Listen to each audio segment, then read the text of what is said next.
Okay, I'll just show you how to pair a mobile to the Bluetooth audio system in this 2019 Mitsubishi L200. First of all, we go to Bluetooth, make sure Bluetooth's on, which it is, and we're watching out at the bottom. Go over to the system, switch it on. There you go. If it doesn't come up on that screen, you just click home.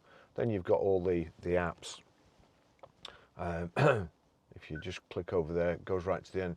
Bluetooth audio there. But we want phone, and you can do it from two ways. You can either do it from phone or through settings, but phone's the easiest. So click on phone. There's no phones paired to it at the moment, so click pair device. Turn on Bluetooth settings on the mobile phone and then select next. So this is on already, we've done that, so we click next.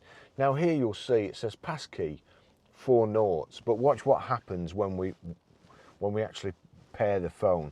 It should generate a random code, so you've no need for that passkey. Click on Mitsubishi Motors Bluetooth, and there you go, it's generated a random passkey. So all you don't have to put anything in here or there, just click pair. Allow contacts and favourites to sync, allow, registration's complete. That's it.